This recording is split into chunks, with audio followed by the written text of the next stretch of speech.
Սիրելի ժողովուրդ, Հայաստանի Հանրապետության հպարտ քաղաքացիներ, Արցախի Հանրապետության հպարտ քաղաքացիներ, Սփյուռքի հպարտ հայություն, ես ձեզ վերստին դիմում եմ այսպես, որովհետև հատկապես այս դժվարին օրերին շատ կարևոր է պահպանել մեր ազգային հպարտությունը եւ մեր ազգային արժանապատվությունը, որովհետև հպարտությունն ու արժանապատվությունը շատ հեշտ է պահպանել, երբ այն հարվածի տակ չէ, երբ նրան ոչինչ չի սպառնում, բայց առավել կարևոր է այն պահպանել, երբ արժանապատվությունը եւ հպարտությունը, երբ նրանք հայտնվել են բազմաթիվ հարվածների ներքո։ Հատկապես վերջին օրերին մենք տեսնում ենք, որ ներհայաստանյան հանրայդ խմբեր, ընդ որում արտաքին ուժերին համընթաց, ընդ որում արտաքին ուժերին համընթաց նրանք գործում են բավականին երկար ժամանակ, ձեզ հայտնի արտաքին ուժերի մասին է խոսքը,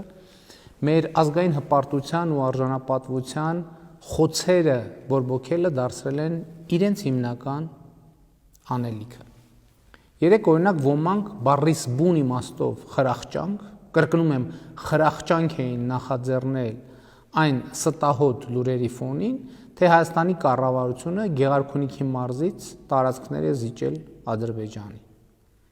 Նման պահվածքը գուցեև ունենա 1001 բացատրություն։ Նման պահվածքի քննադատությունը գուցե թե ունենա 1001 հակադարձում։ Ոմանք գուցե ալիքի մեջ ընկնելով ոչ մի, այսպես ասած, չարամիտ բան նկատի չեն ունեցել։ Բայց այս ամենի տակից խորքից մենք պետք է դուրս բերենք այդ խրախճանքը նախաձեռնողների հիմնական նպատակը։ Հայաստանում եւ նրանց դուրս կան մարդիկ ու խմբեր, ովքեր փորձում են անիշխանության տպավորություն ստեղծել։ Տպավորություն ստեղծել, թե Հայաստանում անիշխանություն է, ովքեր փորձում են քաոս սերմանել մեր երկրում, նրանք ուզում են ուղղակի պատերազմը տեղափոխել Հայաստանից ներս։ Ավտոմատների ու հանցավոր խմբերի գործադրմամբ երկիրը դնել ազատանկման վիճակում, որպես փրկիչ իրենց վերադարձը ապահովելու համար։ Ուզում եմ հստակ եւ աներկբա ասել. մենք սա թույլ չենք տալու։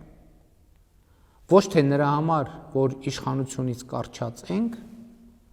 այլ որովհետև դա չի ուզում ժողովուրդը, Հայաստանի Հանրապետության հպարտ քաղաքացին, ում հպարտությունը այո խոցված է, բայց ոչ ոչնչացված, ում արժանապատվությունը այո վիրավորված է, բայց ոչ մահացած։ Սիրելի հայրենակիցներ, հիմա ուզում եմ մանրամասն նկարագրել, թե ինչ է տեղի ունենում Արցախում եւ նրա շուրջ։ Նոյեմբերի 9-ի հայտարարության եւ նրա ստորագրման հանգամանքների մասին արդեն խոսել եմ։ Չեմ ուզում կրկնել նախկինում ասվածը, բայց պիտի վերահաստատեմ համոզմունքս, որ այն իրավիճակում, որում ստորագրվել է փաստաթուղթը, այլ տարբերակ պարզապես չկար, որովհետեւ ցանկացած այլ տարբերակ լինելու էր շատ ավելի վատը։ Այլ խնդիր է, թե մենք ինչու հասանք նման կետի, ինչպես հասանք, ինչ հանգամանքներում եւ ժամկետում հասանք, որտեղից մեկնարկեց այդ կետը, ինչ զարգացում ստացավ, ինչ հանգրվաններ ունեցավ։ Սրանք հարցեր են, որ անպայման պիտի պատասխան ստանան։ Եվ ես ամենաշահագրգիռն եմ, որ այս պատասխանները ստացվեն։ Բայց դա մանրամասն եւ տևական աշխատանք է, իսկ այսօր մենք ունենք հրատապ եւ անհետաձգելի հարցեր։ Նկատի ունեմ այդ հարցերի պատասխանները դեռ կուսումնասիրվեն, կգտնվեն, բայց այսօր մենք ունենք հրատապ հարցեր, իսկ այդ հարցերից կարևորագույնը Հայաստանի շուրջ եւ Հայաստանի ներսում անվտանգություն եւ կայունություն ապահովելն է եւ դրա համար անհրաժեշտ քայլերից մեկը, որքան էլ դա հաճելի չի հնչում, նոյեմբերի 9-ի համաձայնությունները իրագործելն է։ Նոյեմբերի 9-ի հայտարարությունը դատապետել է իրենց քաղաքական գործունեության հիմքում դրած ուժերից շատերը չեն ասում, առաջարկում են արդյոք հրաժարվել դրանից։ Այնտեղ տեղ գտած պայմանավորվածություններից։ Եթե այո, ինչ սցենար են նկարագրում դրանից հետո եւ ինչ հետևանքների կբերի այդ սցենարը։ Շարունակելով միտքս ուզում եմ ընդգծել, որ այն ինչ տեղի է ունենում այս օրերին նոյեմբերի 9-ի համաձայնագրի հայտարարության իրագործման գործընթաց է։ Իսկ այդ գործընթացը խնդրում եմ ուշադրություն դարձրեք։ Ենթադրում է նաեւ այդ թվում, որ Գեղարքունիքի մարզում մասնավորապես Հայաստանի զինված ուժերը պետք է տեղակայվեն Հայաստանի Հանրապետության պետական սահմանին, այն սահմանին, որը մեզ հայտնի է խորհրդային Հայաստանի սահմանի տեսքով։ Ես հիմա խոսում եմ կոնկրետ Քարվաճառի հատվածում։ Ընդ որում այդ սահմանը որոշվում է ոչ թե աչքաչափով, այլ GPS կոորդինատներով։ Եվ ինչպես պարզաբանվել է, Սոտքի հանքավայրը կիսով չափ գտնվել է խորհրդային Հայաստանում, կիսով չափ խորհրդային Ադրբեջանի տարածքում։ Ընդհանրապես սահմանազատումը բավականին բարդ գործընթաց է եւ ուզենք չուզենք պետք է տեղի ունենա ոչ միայն ռուս խաղաղապահների, այլև Ադրբեջանի ներկայացուցիչների մասնակցությամբ։ Եվ ամեն անգամ այս աշխատանքի շուրջ հանրության շրջանում խոճապ առաջացնելը, ապա տեղեկատվություն եւ քաոսի զգացում տարածելը արվում է մի նպատակով։ Նրանք ուզում են, կրկնում եմ, պատերազմը տեղափոխել Հայաստան, որովհետեւ սովոր են արյունով իշխանության գալ եւ արյունով իշխանություն պահել։ Բայց կրկնում եմ, մենք սա թույլ չենք տալու, ժողովուրդը սա չի թույլ տալու եւ նաեւ ուզում եմ ընդգծել, որ Հայաստանի իրավապահ մարմինները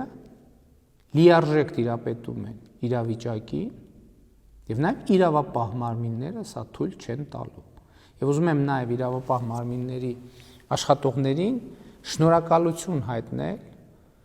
այս ընթացքում իրենց կատարած աշխատանքի համար, խոսքը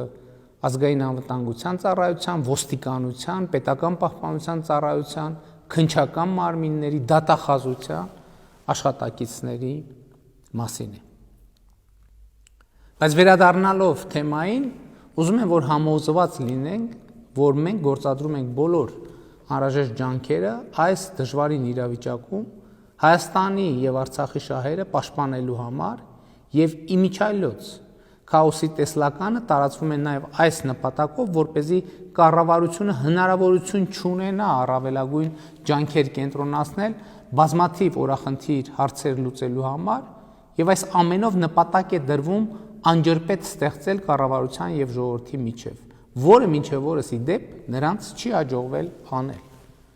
Ժողովուրդը այո հարցեր ունի, ժողովուրդը այո երբեմն դառնացած է եւ զայրացած, երբեմն հիասթափված ու երբեմն հուսալքված, բայց այդ ամենի միջից ես տեսնում եմ ժողովրդի վստահությունը եւ ուզում եմ շնորհակալություն հայտնել այդ վստահության համար։ Այս օրերին շատ է խոսվում այն մասին, թե ժողովուրդը կորցրել է վստահությունը պաշտոնական լրատվության նկատմամբ եւ որպես հիմնավորում բերվում է, թե իբր պատերազմի ընթացքում կառավարությունը եւ ես սխալ տեղեկություններ ենք փոխանցել հանրությանը։ Իրականությունը սակայն բոլորովին այլ է։ Պատերազմի մեկնարկին եւ հնդած տեղի ունեցած իմ բոլոր ելույթներում ես պատերազմի մասին գործնականորում ասել եմ ամեն ինչ, ասել եմ մի փոքր այլ, պատերազմին հատուկ եղանակներով եւ ձևերով, ասել եմ այնպես, որ ասվածը հակառակորդին չտա այնքան տեղեկատվություն, որը կարող է անթույլատրելի լինել եւ սպառնալիք դառնալ մեր անվտանգության համար, կամ ընդհանրապես պաշտոնական մարմինների կողմից։ Միթե չի ասվել, որ մարտեր են ընթանում Հադրութի մերձակայքում։ Միթե չի ասվել, որ մարտեր են ընթանում Մարտունի մերձակայքում։ Միթե չի ասվել, որ մարտեր են ընթանում Շուշի եւ Քարինտակի մերձակայքում։ Միթե չի ասվել, որ փակ է Լաչին Ստեփանակերտ ավտոճանապարհը։ Միթե չի ասվել Սյունիքի ինքնապաշտպանության խմբեր ձևավորելու մասին։ Ինչ էր նշանակում այդ ամենը։ կամ ուրիշ էլ ինչպես պետք է ասվեր աղիողորմ ճիչերով, փախչել փրկվելու կոչերով, խուճապ տարածելով։ Այո, ասվել է նաև մեր բանակի ու զինվորների, սպաների ու գեներալների հերոսությունների մասին։ Իսկ միթե դա սուտ է։ Պատերազմական գործողությունները ընթացել են Սոտքից մինչև Հորադիս։ Հույս ունեմ պատկերացնում եք այդ ողջ ծրագիծը։ Սոտքից մինչև Հաթերք հատվածում չնայած պատերազմի առաջին օրերին դիրքեր էին կորսվել, բայց հնդածս այդ դիրքերը ետ են վերցվել եւ մինչև պատերազմի վերջին օրը այդ հատվածում առաջնագիծը լիարժեք կանգուն էր։ Եղնիկների հատվածում մինչև պատերազմի վերջին օրը հակառակորդը ըստ էության ոչ մի էական հաջողություն չի ունեցել։ 6-րդ պաշտպանական շրջանում չնայած Թալիշի կորստի մինչև վերջին օրը Մատաղիսի հատվածով բնագծերը պահվել են։ 5-րդ, 4-րդ, 3-րդ պաշտպանական շրջանները մինչև վերջին օրը ըստ էության պահել են առաջնագիծը։ Երկրորդ պաշտպանական շրջանը մինչև վերջ պահել է առաջնագիծը եւ վերախմբավորվել է հրամանով ռազմական իրադրությունից ելնելով։ Նույնը կարելի է ասել առաջին պաշտպանական շրջանի մասին։ Բայց այնտեղ այս իրավիճակը պահած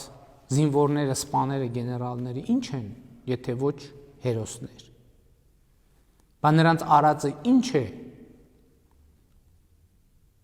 եթե ոչ հաղթական, կանգուն իրավիճակ։ Այս մարդիկ հերոսական կռիվ են տվել։ Այդ մարդիկ հերոս են, այո։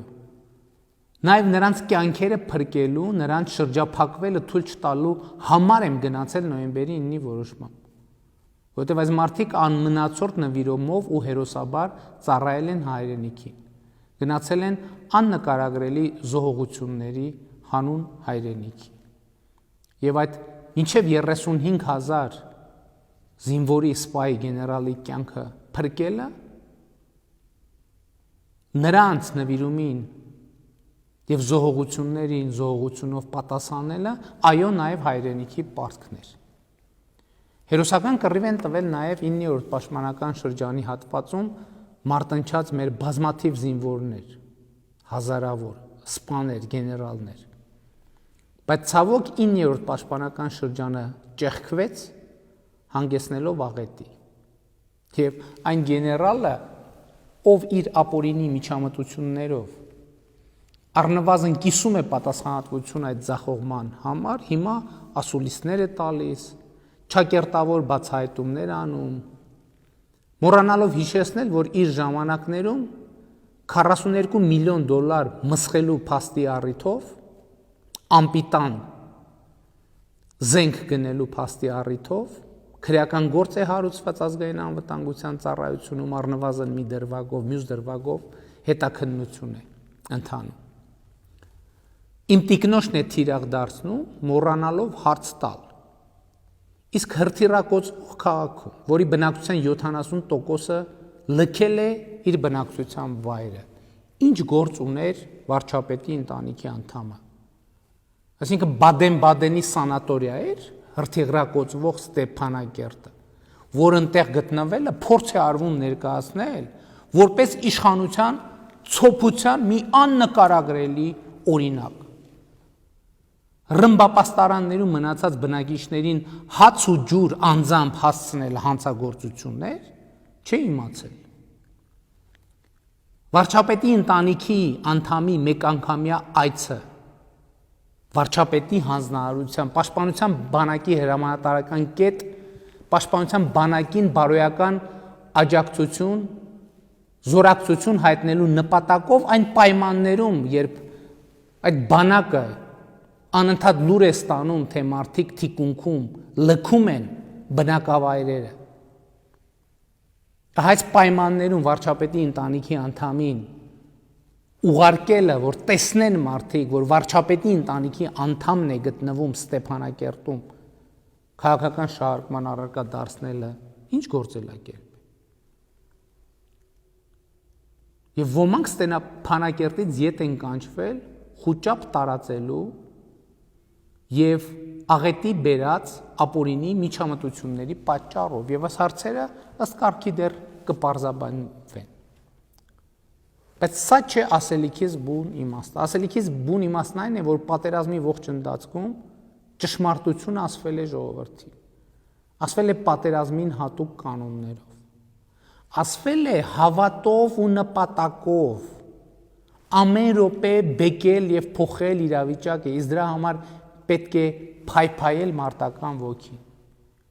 Եվ նույնիսկ պարտությունների մասին հայտարարել այնպես, որ դա չկոտրի կռիվ տվող զինվորին, այն զինվորին, որոնց մասին ես ասում եմ, ովքեր մինչև վերջին պահը անառիկ են պահել իրենց դիրքը, իրենց գիծը։ Սիրելի ժողովուրդ, Հայաստանի Հանրապետության հպարտ քաղաքացիներ, Արցախի Հանրապետության հպարտ քաղաքացիներ, Սփյուռքի հպարտ հայություն։ Անցյալի մասին խոսելը կարևոր է եւ մենք դեռ առիթներ կունենանք դա անելու։ Բայց այսօր շատ ավելի կարևոր է խոսել այսօրվա եւ ապագայի մասին։ Այսօրվա ու ապագայի խնդիրների ու նպատակների մասին։ Այսօր կարևոր նպատակ է ձեռքբերված խաղաղությունը պահպանելը, այն տևական դարձնելը եւ եթե հաջողվի այն մշտական դարձնելը շատ ավելի լավ։ Այսօր կարևոր նպատակ է Հայաստանի եւ Արցախի շուրջ կայունությունը եւ անվտանգությունը ապահովելը, Արցախի անվտանգությունը ապահովելը, Լաչինի միջանցքի անխափան եւ անվտանգ գործունեությունը ապահովելը, արցախցիների վերադարձի պայմաններն ապահովելը, Արցախն ու Հայաստանը դուժած շրջանները վերականգնելը։ Իսկ սրա համար անհրաժեշտ է, կրկնում եմ, անհրաժեշտ է կյանքի կոչել նոյեմբերի 9-ի պայմանավորվածությունները։ Այդ պայմանավորվածությունների մեջ է մտնում նաև գերիների ու զոհվածների մարմինների փոխանակումը։ Այդ պայմանավորվածություններից է բխում նաև անհետ կորածների փնտրտուքի ակտիվացումը, որը չափազանց կարևոր հարց է բոլորիս համար, եւ այստեղ ամեն ժամը, ամեն րոպեն կարող է լինել ճակատագրական։ Ես այս օրերին անհետ կորածների գերեվարված մեր զինվորների հարյուրավոր հարազատների հետ եմ հանդիպել, լսել նրանց բոլոր պահանջներն ու բողոքները։ Նրանք ճիշտ են եւ մենք պետք է արագ գործենք, բայց կրկնում եմ, ցավոք, դժբախտաբար, դա կախված է ոչ միայն մեզանից։ Դա կախված է ոչ միայն մեզանից։ Այո, նոյեմբերի 9-ի պայմանավորվածությունների մեջ կան նրբություններ, որոնք խնդրահարույց հարցեր են պարունակում։ Բայց այդ բոլոր հարցերի շուրջ հիմա ակտիվ դիվանագիտական աշխատանք է տեղի ունենում եւ մենք անպայմանորեն կգտնենք լուծումներ։ Բայց նաեւ այդ պայմանավորվածությունների մեջ է մտնում տրանսպորտային կոմունիկացիաների վերաբացումը տարածաշրջանի։ Խնդիր, որի լուծումը կփոխի ոչ միայն տարածաշրջանի, այլև Հայաստանի կերպարը։ Սիրելի ժողովուրդ, մի տրվեք վախի եւ խուճապի։ Թույլ մի տվեք, որ մեր խոցված հպարտությունը եւ վիրավորված արժանապատվությունը ոտնատակ անեն։ Մին տրվեք անապագայության քարոզի։ Այո, հավատացեք միայն ու միայն պաշտոնական տեղեկատվությանը։ Ամեն օր նրանք ձեզ խաբում են։ Ճշմարտությունը որքան էլ դառը լինի, մենք երբեք ձեզնից չենք թաքցրել։ Այո, պատերազմի ժամանակ ճշմարտությունը ասվել է պատերազմի կանոններով։ Վերանայեք առաջին օրվանից ասվածը եւ կտեսնեք, որ ամբողջ ճշմարտությունը մատուցվել է։ Ամբողջ ճշմարտությունը ասվել է։ Պատերազմի կանոններով, բայց ուշադիր ընթերցողը եւ ուշադիր ունկնդիրը ամեն ինչ կարող էր կարդալ այնտեղ։ Ճշմարտությունն ասելվել է իդեպ նաև խորհրդարանական ու արտախորհրդարանական ուժերի հետ իմ հանդիպումների ժամանակ։ Եվ ես այդ հանդիպումներին հստակ ասել եմ, որ իրենց հրավիրել եմ ամեն ինչ պատմելու համար, որովհետև այդ ամենը, ինչ որ իրենց են պատմել, հրապարակային հնարավոր չէ ասել պատերազմական իրավիճակի պատճառով, բայց նաև չեմ ուզում ստացվի, թե թաքցնում ենք ճշմարտությունը։ Եվ իդեպ, այն ուժերը, որ պատերազմի առաջին օրից ասում էին, որ ամեն ինչ, բոլոր հնարավոր միջոցներով, ամեն գնով պետք է կանգնեցնել, այստեղից դուրս գալուց հետո ուրիշ պրոցեսներ էին նախաձեռնում, ասում էին, որ այո, թող ամեն գնով կանգնեցնեն, հետո մենք դա կտեսնենք ոնց կօգտագործենք մեր քաղաքական նպատակների համար։ Եվ նրանք այսօր շատ վատ են զգում եւ զարմացած են, որ դա չի ստացվում իրենց մոտ։ Բայց այնուամենայնիվ մեր այսօրվա հիմնական խնդիրը ապագայի կառուցումն է։ Բայց դրանից առաջ նախ մենք պետք է վերադարձնենք մեր զոհերի մարմինները։ Մեր հարգանքի տուրքը մատուցենք նրանց։ Վերադարձնենք մեր գերիներին։ Պիտի հայտնաբերենք այն տղաներին, ովքեր հնարավոր է պատասպարված են ռազմական գործողությունների գոտում որևէ տեղ։ Պիտի ապահովենք Լաչինի միջանցքի անխափան գործունեությունը։ Պիտի ապահովենք արցախցիների վերադարձը։ Պիտի լուծենք սահմանային ամենահարատապ եւ կնճռոտ հարցերը, որոնց շուրջ հնարավոր է նորանոր աղմուկներ բարձրանանք։ Բայց մենք պիտի անցնենք այդ ճանապարհը։ Ամեն ինչի մասին մենք ձեզ մանրամասն կտեղեկացնենք, այնքան որքան հնարավոր կլինի առանց մեր շահերը, նկատի ունեմ Հայաստանի Հանրապետության եւ Արցախի շահերը վնասելու։ Բայց մի բանում վստահ եղեք։ Մենք ձեզ հետ եւ ձեր առաջ ազնիվ ենք լիովին։ Դա չի նշանակում, որ մենք անթերի ենք։ Սա չի նշանակում, որ մենք ճիշտ ենք ամեն ինչի մեջ։ Սա չի նշանակում, որ մենք չենք սխալվելու։ Բայց մենք ամեն ինչի մեջ ձեզ հետ եւ ձեր առաջ ազնիվ ենք լիովին։ Ու մենք կհաղթահարենք այս փորձությունը, միասին կհաղթահարենք։ Իմ խոնարհումը մեր բոլոր նահատակների ու նրանց ընտանիքների անդամների առաջ։ Իմ խոնարհումը Հայաստանի Հանրապետության հպարտ քաղաքացիների առաջ, Արցախի հպարտ քաղաքացիների առաջ, Սփյուռքի հպարտ հայության առաջ։ Մեր հպարտությունը այո խոցված է, բայց ոչ ոչնչացված։ Մեր արժանապատվությունը այո վիրավորված է, բայց ոչ մահացած։ Կեցցե հայ ժողովուրդ։